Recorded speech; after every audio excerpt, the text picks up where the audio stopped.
전립선에도 큰 영향을 미치지는 못할 것 같고, 더군다나 발기력 개선이나 조루증 개선에는 영향이 없다라고 봐도 될 것 같습니다.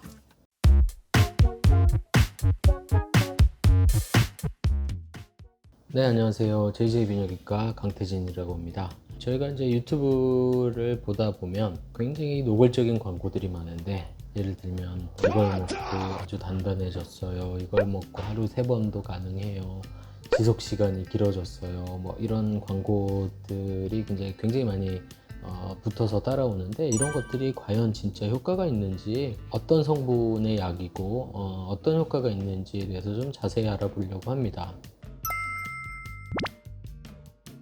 뭐 이런 약들이 한창 광고를 하는 게 이제 전립선에 효과가 있고, 그다음에 발기력이 개선되고 조루증이 개선된다고 광고를 하는데, 그럼 도대체 어떤 약이길래 이런 마법 같은 효과를 내는지 상당히 궁금합니다.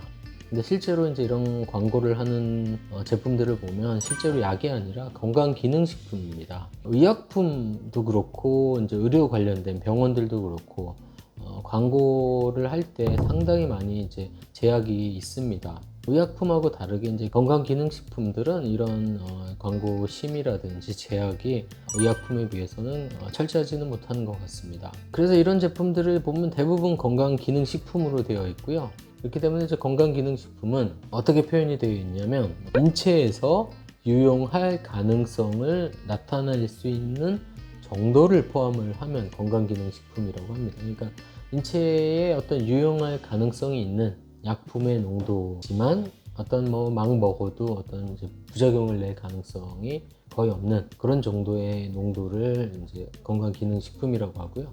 같은 성분으로 만들었지만 용량을 확 높여가지고 혹시라도 잘못 섭취를 하거나 많이 먹게 되면은 부작용의 가능성이 있는 정도를 이제 의약품으로 분류를 하게 됩니다.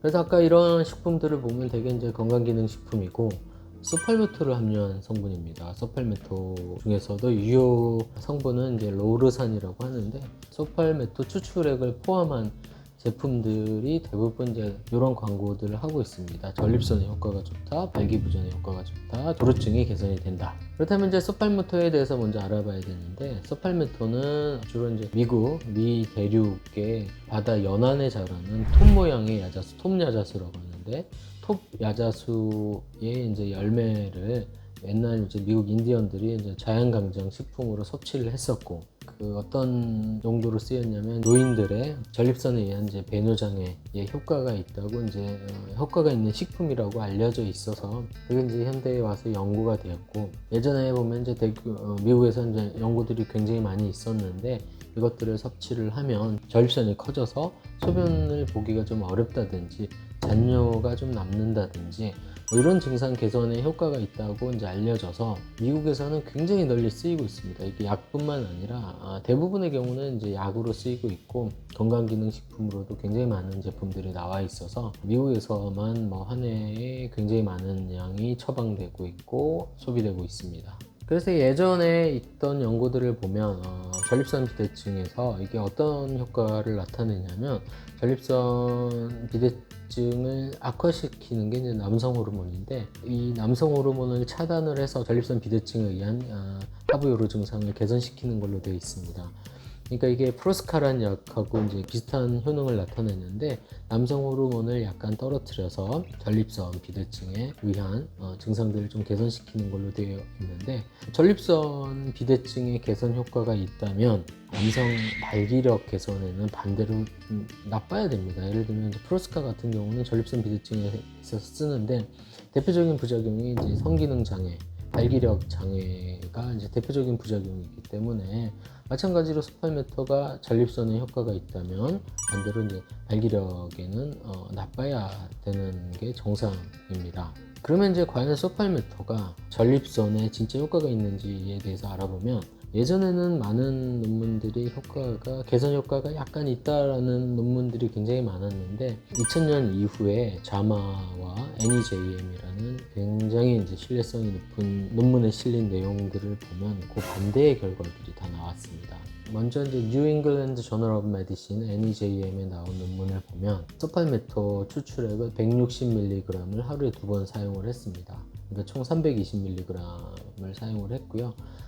소팔메토는 이제 320mg 하루에 한 번을 먹든지 아니면 160mg을 두 번 복용하는 게 이제 정량으로 알려져 있습니다. 그 다음에 이제 플라시보, 그러니까 이제 물약이죠. 아무런 효능이 없는 약을 이렇게 줘서 나중에 이제 두 그룹을 비교를 했는데 뭐 자잘한 건 내용이 워낙 많기 때문에 다 이제 건너뛰고 결과만 보면 플라시보 그룹하고 이 소팔메토 추출액 320mg을 사용했던 그룹하고 아무런 뭐 증상의 개선이 없더라 라는 게 이제 결론입니다. 그 다음에 자마의 내용을 보면 자마에 나온 내용은 이제 2011년도에 나온 내용이고 또 마찬가지로 이제 더블 블라인드 양쪽 의사도 모르고 환자가 모르는 상태에서 진행이 됐고요. 플라시보 그룹하고 소팔메토 그룹 이렇게 두 그룹을 나눠서 비교를 했는데 여기서는 이제 320mg을 하루에 한 번 복용하는 걸로 그렇게 용량을 정했습니다. 여기도 결론을 보면 플라시보 그룹하고 소팔메토 그룹하고 전립선 비대증에 의한 증상 개선에는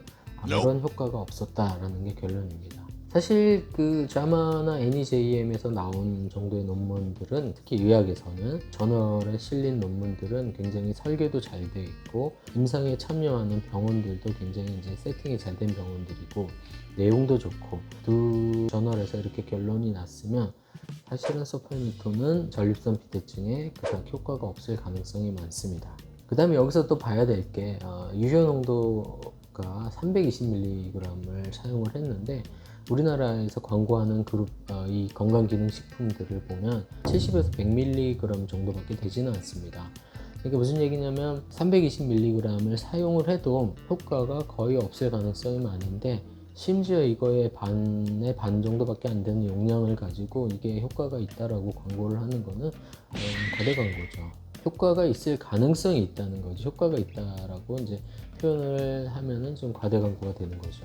그 다음에 이제 발기부전의 효과, 이게 과연 발기부전이나 조류에 효과가 있는지에 대해서 논문을 찾아보면 사실은 좀 찾기가 어렵습니다. 하나 정도 찾을 수가 있는데 이거를 보면 이제 중국에서 나온 논문이고요.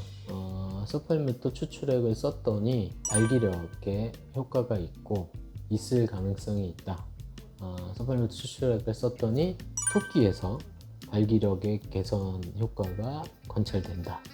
이 정도 동물 실험에서 나온 논문이고 이걸 가지고 뭐 인체에 적용하기는 상당히 어렵고 게다가 중국에서 나온 논문이라 신뢰성에도 좀 의심이 가고 그 다음에 아까 말씀드린 것처럼 이 소팔메토가 남성 호르몬을 떨어뜨리는 방식으로 전립선의 효과를 보는 거기 때문에 만약에 이게 효과가 있다면 반대로 이제 발기력이나 조루증에는 오히려 더 나빠야 되는 게 이제 상식적인 선에서 이제 맞는 말입니다. 그렇기 때문에 소팔메토가 건강기능식품으로 대부분 광고하는 업체들은 소팔메토가 전립선에 좋을 가능성이 있기 때문에 발기력에도 개선이 된다. 이런 식의 어떤 과장 광고고 전립선과 발기력이 어떤 밀접한 관계가 있다고 생각하시는 분들이 많은데 그러니까 전립선이 나빠지면 발기력이 같이 떨어지고 전립선이 좋아지면 발기력도 같이 좋아진다고 이렇게 이제 생각하시는 분들이 많은데 이건 사실 그렇지는 않습니다. 전립선하고 발기력하고는 전혀 별개의 문제고 전립선은 이제 요도의 일부 방광경부에 있는 기관이고 요도의 일부기 때문에 소변, 배뇨 증상에는 영향을 미치지만 발기력하고는 아직 직접적인 연관이 밝혀진 바가 없습니다. 그래서 결론을 말씀드리면 소팔메토를 포함한 건강기능식품은 전립선에는 아주 미미한 영향을 미칠 가능성이 있지만 실제 연구에서 보면 그것도 그다지 효과가 없을 것 같고 더군다나 발기력 개선이나 조루증 개선에는 영향이 없다라고 봐도 될 것 같습니다.